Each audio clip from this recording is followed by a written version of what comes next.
Hi, ladies and gentlemen. I am Morris Merriweather, the host of Straight Talk in Room 503 and the author of Enough is Enough. Public education has spiraled out of control. Ladies and gentlemen, thank you for joining me this week in the class of Straight Talk. You may be seated at this time. Let's begin class. I will dispense with the roll because we have a lot that we need to cover in a short period of time. Ladies and gentlemen, as I normally do, I begin by talking about what's going on in my hometown, because I've said many times before, the same thing is going on in your hometown. It's just that you have not been able to understand it and not participated in trying to understand it. I, in the last couple of weeks, was in Davidson County, Franklin, Tennessee, also in Rutherford County. And I find the same thing in public education going on in their hometown. But ladies and gentlemen, let me say this. In my hometown, I think I've told you before, we have what's called Vision 2020, which is nothing but blurred vision close to blindness. But the good old boys and our elected officials and some more people in our community that we see every day and that we shake hands and kiss butt with, got together and created this. The whole agenda was so that certain students, and you figure out who the certain students are. If you can't figure that out, perhaps you're in the wrong class anyway. That has to go to school with certain students. They closed certain schools down that had a large concentration of people of color because certain people did not want to attend school with those people. So, ladies and gentlemen, they created 2020 and they figured out a way that they will close several schools and do major renovation, creating a whole new agenda. And the whole agenda was about helping friends to become millionaires. Ladies and gentlemen, in my hometown, it's a very bright Christmas for a whole lot of their friends. Now, there's nothing any different for people of color because they did not make $1 million. Nobody of color in my community made any money of any size out of 2020 except certain people that will be celebrating having a big Christmas. Many parties going to be going on at the expense of the poor and underclass. Ladies and gentlemen, listen. There is a construction company called TLM Associates. They have a monopoly on the business in Jackson. And they have in their midst one of the previous, check this out, one of the previous superintendents now works for, guess what? TLM Associates. Now, ladies and gentlemen, when you take a previous superintendent with firsthand knowledge of the ins and outs of public education, and then you put him in your company, you have what I consider inside trading, because that individual knows the players, where the money is, the direction that the school is going in, and everything. And guess what? When he was placed on with TLM, there was no outcry. No one in the community said anything, black or white. Of course, the white community understood it, but there was many in the community of color that didn't know what the hell was going on. And so the good old boys are playing on the ignorance of some people in the community. Now, you're in the class of Straight Talk, and you're free to walk out of class when you want to. Some of you are going to get an F anyway because you're not doing it or anything. But if you wish to leave, you know where the door is. But ladies and gentlemen, we have an elementary school called Thelma Barker Elementary School. Now, the population in this elementary school is similar to the population in a high school. High schools in my hometown, in some of your hometown, usually run between 800 and above. In this particular school, there's 800 students now, today, in that school, and it's overcrowded. There's been all kind of traffic problem out there. And the good old boys, when they were zoning and cutting and making it good for their friends and their relatives, didn't stop and think, which tells me that it wasn't a whole lot of common sense. Let me see if I can find that. I want to read something to you in reference to that. Let's see. if I can find it, because I sure want to read it to you. But I might not be able to put my hands on it right now. But I'll come back to it and I'll find it for you, because I really need to read it to you. It really says what I really want to say. But we'll come back to it. But that common sense is more important. I would rather have common sense than education. Because if you got common sense, you can go a whole long way. But if you have education and you don't have common sense, you're not going to get too far, ladies and gentlemen. So I would take common sense over education. But due to the fact that I got some education and I added on common sense was added on through wisdom of God, that makes me a pretty intelligent person. And perhaps that explains why I'm able to understand and comprehend a lot of things that's going on in public education. That has created me a lot of enemies in my community, in my hometown. That I'm sure that there's a lot of names floating out there for me. But ladies and gentlemen, when you have God on your side and you don't have to worry about anyone coming to your house, knocking on your door, repossessing anything, and then I'm not depending on them. So I'm a free man. I'm free to say what I darn well want to say. And if you don't like it, that's your business. You know, we all got opinion, just like we all got nose. So, ladies and gentlemen, this elementary school is overcrowded because as my community fold their arms and sit still, they meaning the good old boys and our superintendent and the board zone so that certain students, and you know who certain students are, come on now. If you don't know, hey, you're in the wrong class, could go to that school. They weren't thinking that if you put those 800 students out there and majority of them would not be riding the bus, that they would be coming to school in vehicles, and then parents need to be able to drop them off and go on to their workplace. But they didn't do any planning, and those people figured out we got a hell of a problem on our hand. We can't get our kids dropped off. They had lines backed up and they just couldn't get in and out of there in the morning and in the evening. So they have a predicament out there. But in spite of that, the good thing is smart people are now have zoned that place, and now they are approaching 1,000 elementary students at this school. And so now it's overcrowded.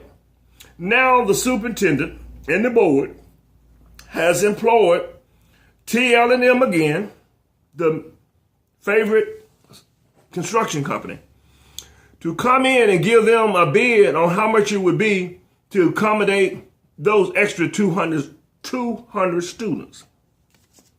They came up with a bill of $4.2 million is the estimate in order to take care of that problem. Ladies and gentlemen, it's the craziest thing I ever had to understand. I don't understand this, and I consider myself a very brilliant and smart man. You're entitled to your opinion, what you think about yourself. Because frankly, I think a whole lot of the people who are listening to my videos are not so bright. And I said that with due respect. I'm certainly not calling you ignorant, but you're ignorant to the fact of what's going on in this community and in your community. And the good old boys and the powers to be are playing on your ignorance. Ladies and gentlemen, if we come together, who is we? There's more of us than them. And what it reminds me of slavery. When the blacks came over on those slave ships, it was more of them than those that was looking over them. Now, if 10,000 people who have 300 people guarding them, and a lot of them dying in chains and living in their own filth, it would have been better for them to rush those 300, and they could have taken over the ship and returned back to the motherland. But they feared, master, because he got a gun. Well, at the same time, you got a life and you're dying at the hub of the ship. So I compare that to numbers. Look at the numbers. It's more of us than them, but them are controlling us. And ladies and gentlemen, we're not saying anything about it. And on top of that, we're paying them to beat us, hold our kids back, give us inferior education, and be a monstrosity of charter schools and private schools. And we pay for it. And you call yourself intelligent? Give me a break. Ladies and gentlemen, that's ridiculous. Now, let me move on quickly to something else. President-elect Donald Trump. Watch this. Ben Carson, a candidate for president of the United States, came not far from my hometown called Henderson, Tennessee, and was a major speaker for this outstanding university, which I attended.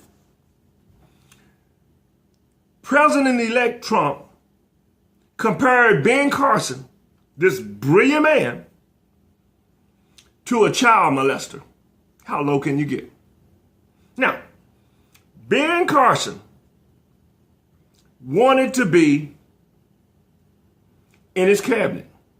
So it was butt kissing time.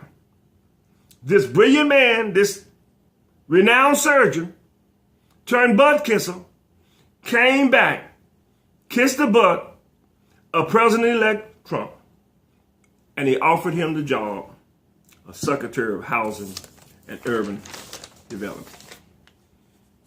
Not only that, it's not just because he's a man of color. You had Al Gore, who was somewhat of an expert in global warming. President-elect Trump made fun of global warming, said it was not man-made, it's a hoax. And president and then vice president, former vice president, ends up coming to Trump Tower. They're going to Trump Tower like they're walking into heaven. And ladies and gentlemen, it's more like, to me, walking into hell, meeting with the devil. These are our so-called intelligent people. And then they got the audacity to talk about Pookie, Bubba, and Tawana, where they come from and what they thinking. I tell you this, when you mess with Pookie and you upset Pookie, Pookie don't have anything else to do with you for the rest of your life. Now, I don't agree with that. I think that's wrong. I think it's called forgiveness. Pookie don't have anything to do with you. He don't come around. He's the enemy. But in the so-called political scheme of things, these people want the almighty dollar, and they be willing to kiss butt if necessary, by all means necessary. Then these important people, as they say, they have spouses, they have loved ones and daughters and sons. How can I look up to daddy and my daddy is kissing butt? How can you talk about how my wife looked and then I turn around and want you to consider me for your cabinet? And then Donald Trump poke fun by saying, yeah, they come, they want to meet with me. And then you want to press down on certain people. Ladies and gentlemen, it's a sad day in America, and in America is not sick. The people of America is sick. Donald Trump is talking about make America great. And then at the same time, we need to make the president-elect sane. Ladies and gentlemen, this is crazy. This is very crazy. Listen, we're going to discuss a little bit more of this politics thing in this class today. And then I'm going to cover some public education matters. And then we're going to let you go. Okay? You know, ladies and gentlemen, what I thought was very comical. During the course of the 8 years of President Obama administration, most of the good old boys, some of your so-called friends, always will refer to him as Obama. Even the news media referred to him as Obama. But President-elect Trump is not the President of the United States yet. But the news media and some of your friends and relatives and African Americans as well, when they talk about Donald J. Trump, they say Mr. Trump. And then in the same sentence, they say Obama. Mr. Trump is going to repeal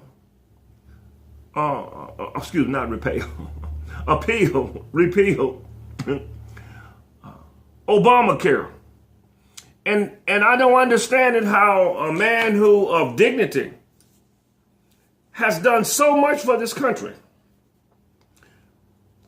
There was nobody talking about that, President Obama just don't have any class. He's cool under pressure. But yet we got a president-elect coming in. He's not cool under pressure. He is going after individuals, companies, everybody. He's tweeting the hell out of everything. And no one saying anything. These are the people that the people in my community, your community, look up to. Not Meriwether. I don't look up to people because of where you live, how much money you have, and the color of your skin. I look up at you if you want to do the right thing for all people. That God is your God, and you want to be his child, and you're doing what is right. Now, I'm impressing you. Otherwise, those people don't impress me. So that is reason that a lot of people do not particularly care about Meriwether, which I don't frankly give a damn. But ladies and gentlemen, I can go to bed at night and rest and sleep. I don't have to worry about nobody knocking at my door, repossessing my stuff. I got my education and I'm returning upstream to try to help somebody else to get theirs. I am better off today in 2016 than I have been in my life. I have more contentment, calmer, health-wise and otherwise because of the goodness of God. And so, ladies and gentlemen, I frankly could care less what the good old boys and so-called people that are of leadership position thinks about me. I'm going to do God's will because the only thing that I want when it's all said and done is my crown and glory. Oh, you can have all the money in the world and you're going to die and lay down and be buried just like Bubba and Shanika. You are no different. So, ladies and gentlemen, this doesn't make any sense. Now, Donald Trump was saying he wants to drain the swamp. But in return, ladies and gentlemen, he has put the alligators in the swamp. He said he know more than the generals and turned around and he got more generals in his cabinet than any president in the history of the world. And still we got the white community and a few in the black community praising Donald Trump for doing nothing. Ladies and gentlemen, I don't understand it. And they're fighting President Obama because of the color of his skin. But he did make America proud. He has not been a fool. He's not been tweeting everybody at 3 or 4 in the morning, saying anything about him. If that was true about President Obama, and you was based upon the things that people have said about President Obama, and he was tweeting like the president-elect Donald J. Trump, President Obama wouldn't have been able to get anything done. Because this man, once you tee him off, he's coming after you and will tell a lie in a minute. But yet he talk about crooked Hillary. And no one has said anything about crooked Trump. Ladies and gentlemen, I don't understand the people of this world. We're in big trouble. All of this faking and phoning, you will answer one day to God Almighty. You will. Stay with me. You know, the reason that America is in trouble, because certain people in my community and in your community and across this country didn't know what was going on. They faked it. They went to the best universities, lived in the best neighborhoods, drove the best cars, wore some of the best clothes, and was no better than the gangbangers, the pimps, dope sellers, the abusers in the community, no better. They just had the means, the money to do what they wanted to do. People are people no matter where you go. Ladies and gentlemen, only what you do for Christ will last. You can build skyscrapers big and tall. You can live in Shaker Heights, drive a Rolls Royce, have a spouse, 2 children, and living behind the picket fence, the white picket fence, and a little pool of bargain. But only what you do for Christ will last.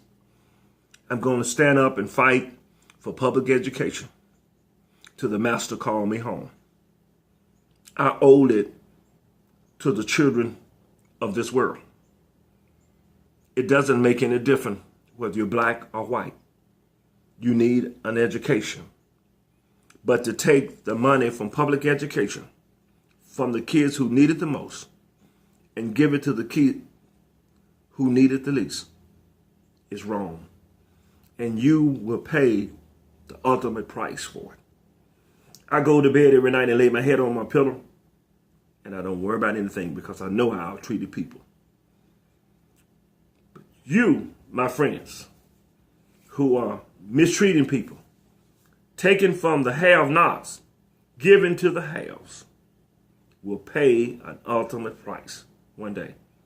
There will be standing room only in hell and plenty of seats left in heaven. Let that soak in. You think about that for a few minutes. You know, I jotted this down in my notes. The African American community has helped to elect a whole lot of politicians. People, we and you has helped a whole lot of people get through the front door by electing them. They have gotten inside the door and shut the door on us and our children.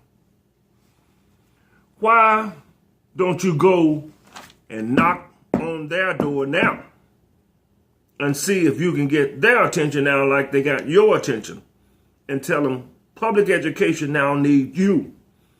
My sons and my daughters need you.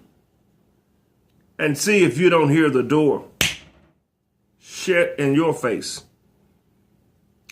Humpty Dumpty sit on the wall. Humpty Dumpty had a great fall, all the king men and all the king horses. Couldn't put Humpty Dumpty back together again. Public education sit on the wall. Had a great fall.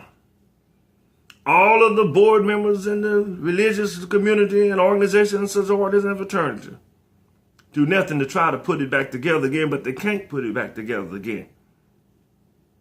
Ladies and gentlemen, it's a sad moment. But ladies and gentlemen, I said this, and I said this with all sincerity.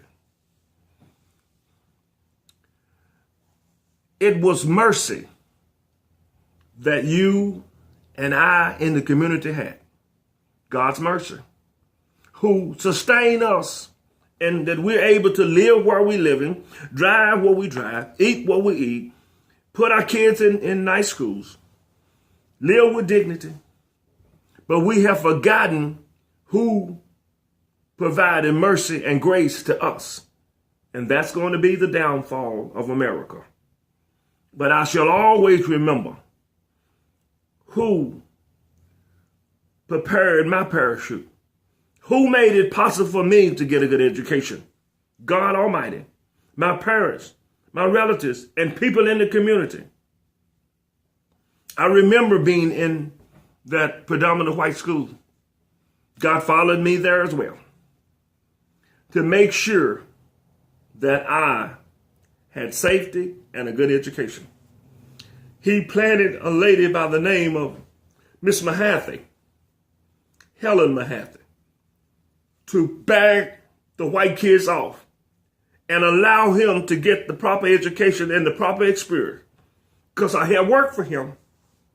He must come back upstream and tell the people that they're traveling wrong, that every child it should have an opportunity to get a quality education.